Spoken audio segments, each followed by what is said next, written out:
Welcome to Career Practitioner Conversations. This podcast is presented by the National Career Development Association.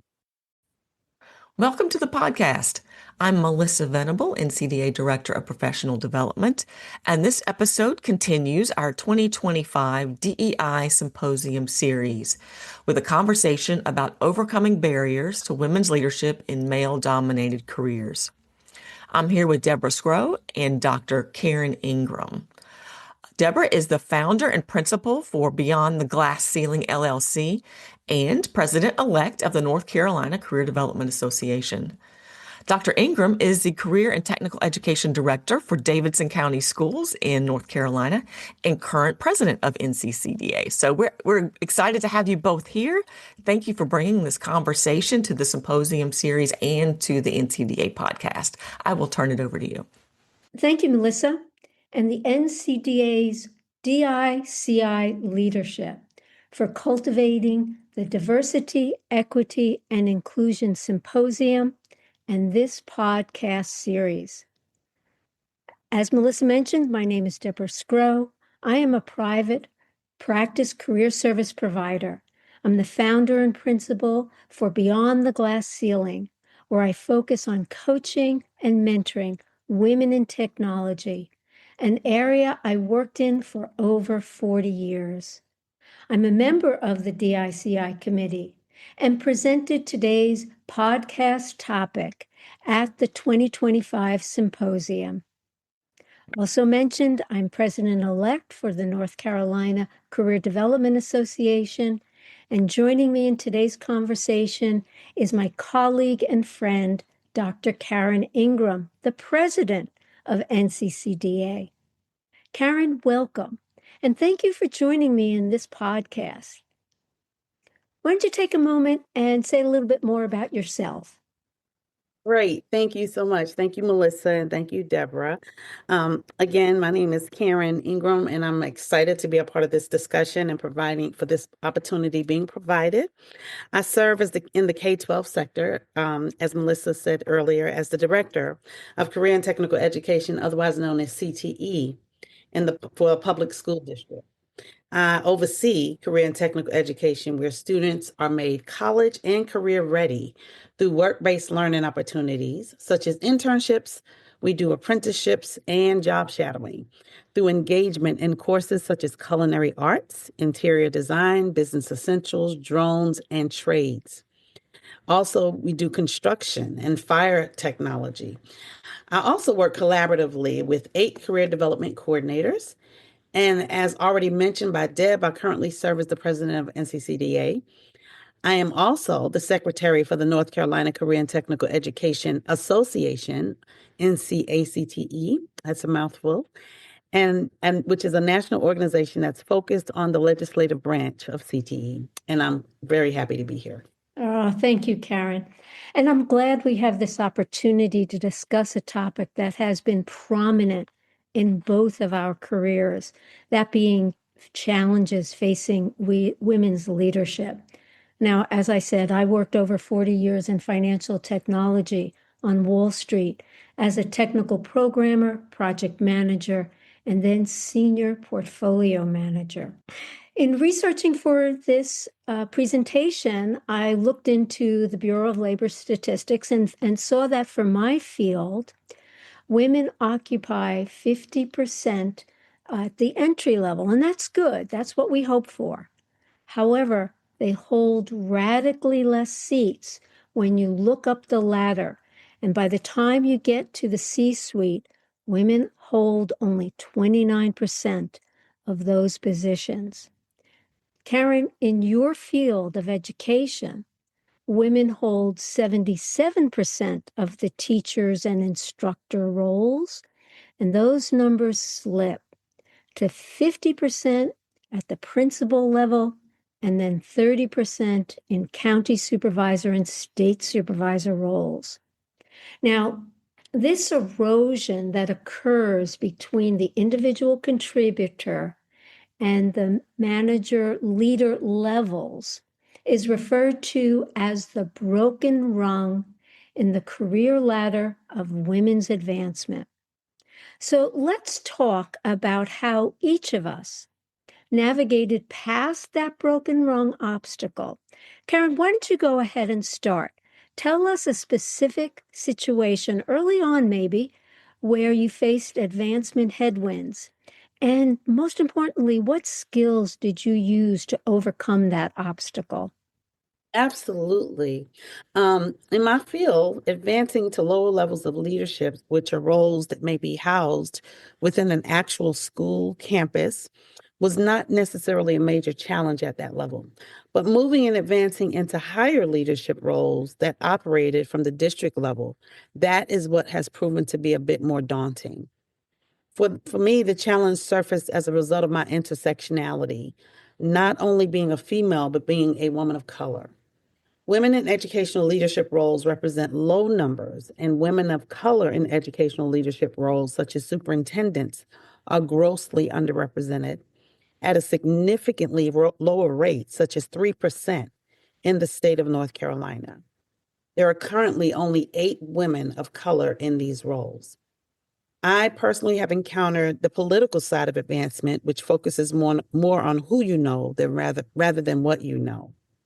To overcome these obstacles, I actually went back to school to earn my doctoral degree, as having the credential in hand provided with me the level of competency that I needed, or that was required for such positions that I've mentioned earlier. So if I wanted a superintendency role, I needed to have the credential in hand. In pursuit of this degree, my language had to change, and I became a lot more academically inclined and able to articulate my thoughts academically. Lastly, I had to improve my ability to be creative and innovative in crafting a vision that would take CTE to the next level, whatever that may look like.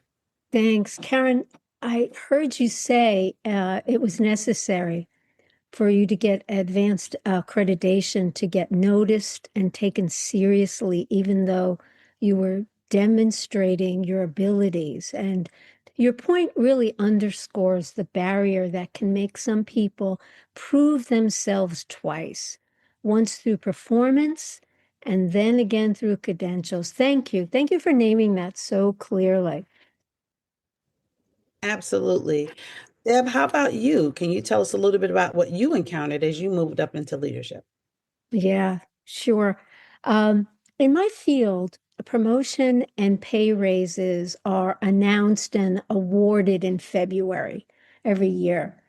And in one particular time of my career development, I had led a sizable project to roll out an essential new product at the stock exchange the year before. So naturally, I was expecting a promotion and a raise. I got neither come that next February.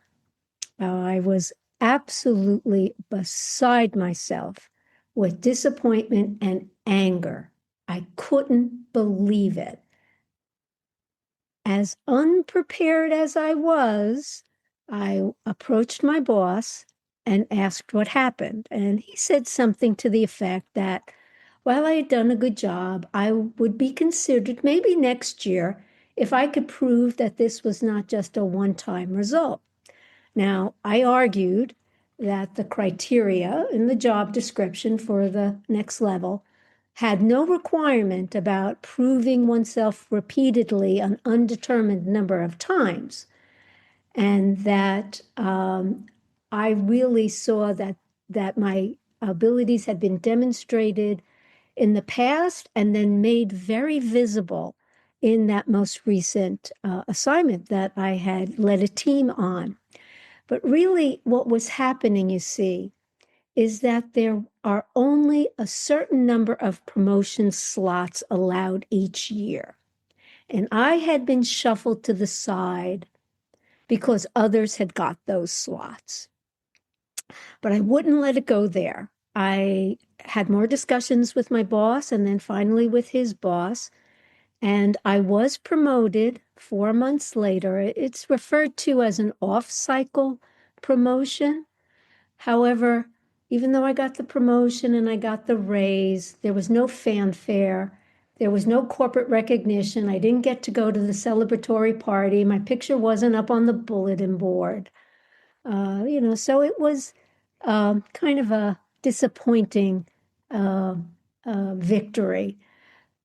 What I did learn was that I was making a mistake by not proactively making people know what I did, make them aware of my accomplishments, and that I had to claim and talk about those achievements to my boss, his boss, and the clients that I was serving. I didn't know it at the time, but I was cultivating self-advocacy skills. Wow. Self-advocacy. Well, at the end of the day, that's something that we need to be able to do effectively, I believe. I think being able to articulate your skills as it directly relates to the role is critically important. I think it's also important to ask the hard questions that cause reflective and authentic responses. The response you received also leads me to think that you may need to go into certain roles preemptively, maybe documenting from the beginning, especially in roles that are dominated by males. I think one way to start this kind of documentation could be by listing items on the job description that are part of the skill set that you currently possess. I also believe that if you come up with new and creative ideas that were not done before, that needs to go in writing as well. I've seen women who are innovative naturally, but someone may take their ideas and they are never recognized for their contributions. Oh, how true. That is so true. And how often that happens in meetings too. Those are great suggestions, Karen. Glad that you brought those forward. Now, this brings us to another point I presented at the symposium, that being how there is a gender bias in leadership roles. Now, bear with me here. A bit of background from Dr. Madeline Hillman from Columbia University did extensive work in this area and found that there are gender-based assumptions, both about what leadership is and who is in alignment with those leadership expectations. Now, leaders are expected to be assertive, decisive, and dominant, and that men are viewed as naturally possessing these agentic traits. So, according to Dr. Hillman's research, by definition, men are seen to make better leaders because they naturally have the talents or the skills required of leaders. However, women are seen as possessing collaborative skills by nature because they're believed to be communal, empathetic, and nurturing. Therefore, women don't naturally align with the expected leadership traits. Here's where the double bind comes in. Dr. Hillman's research pointed out if a woman does align to expected societal, cultural female traits, she's passed over in leadership opportunities because she doesn't have what it takes. And very often, a very pejorative term is used to describe women who don't have what it takes. They're called doormats because they can be walked over.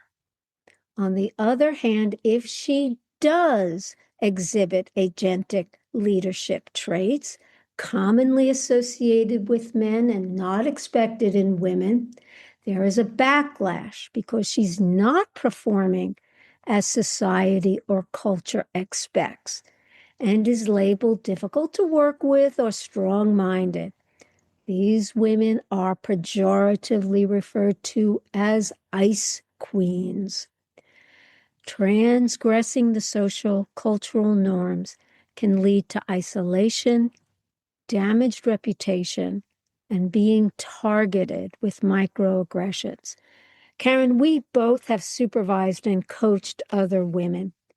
Let's talk about what is one piece of advice you like to share with emerging women leaders?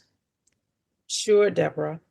I think one of the things that stand out to me that a lot of women leaders probably could benefit from is assertive boundary setting.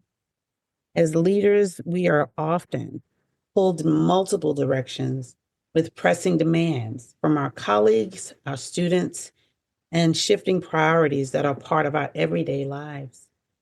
This pull sometimes causes us to forget to establish clear and healthy boundaries, which shouldn't be viewed as barriers, but rather as a framework of support.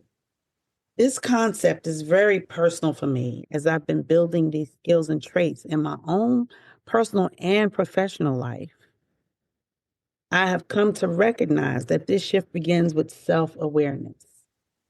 It's become increasingly important for me to know my limits and communicate them with confidence, clarity, and tactfulness.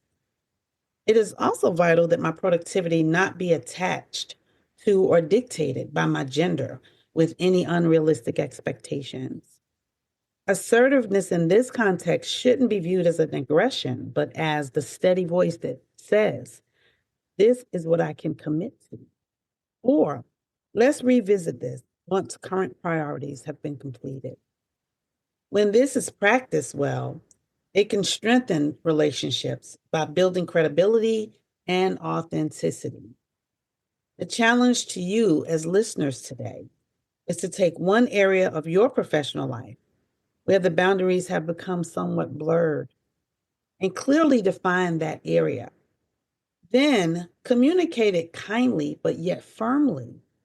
Always remember that boundaries do not limit your leadership, they actually make it last. Thank you for that. Let me amplify your point about women and maybe being expected to do more than their male colleagues. And therefore, it's important to set boundaries. One form that this often takes is women are expected, and even senior women leaders are expected to take up the emotional and social caretaking at work. And this became really evident during COVID. Now, for example, they're expected to set up the group get togethers, organize a collection for an employee, or maybe pull together office celebration for a colleague's retirement, wedding, or graduation. And I liked the way you were talking about setting boundaries through language. The phrase I often use is, I can't do that, but let me tell you what I can do. Said this way, it sets boundaries and expectations. So thanks for bringing up those topics. Here's the tip I like to make sure clients and mentees are prepared to and that's the importance of building purposeful relationships through reciprocity, something I wish I knew about earlier. Now, I stress the importance of building two-way relationships that enhance both the offering and the gaining of visibility, opportunity, and resources through mutual value. Unfortunately, I see women relying solely on a giving strategy, assuming that if they meet everybody's needs, then surely others will reciprocate without having to ask, as if asking was a taboo. It's also important to realize that these two-way relationships are asynchronous exchanges. Sometimes we're giving before receiving, other times we're receiving before giving. I stress the importance of having credit in the favor bank by proactively offering support or value and then calling on those favors for collaboration, access, or advocacy when needed. So that's my tip, Karen. Building purposeful relationships using reciprocity. Awesome, Deb. I really like those tips, and the areas that you actually identified are important, as relationships don't generally flourish solely through generosity. They thrive actually through balance, through genuine two-way exchanges of value. Networking, I believe, expands beyond collecting contacts to cultivating relationships that enhance visibility. Sometimes they open doors of opportunity and they create shared opportunities as well. Strategic influence is rooted in how you show up, how you give, engage, and advocate in ways that make collaboration inevitable. I try to remind my staff that relationships are asynchronous. So I agree with you wholeheartedly. Sometimes you may need to give before you receive, and at other times, this is reversed.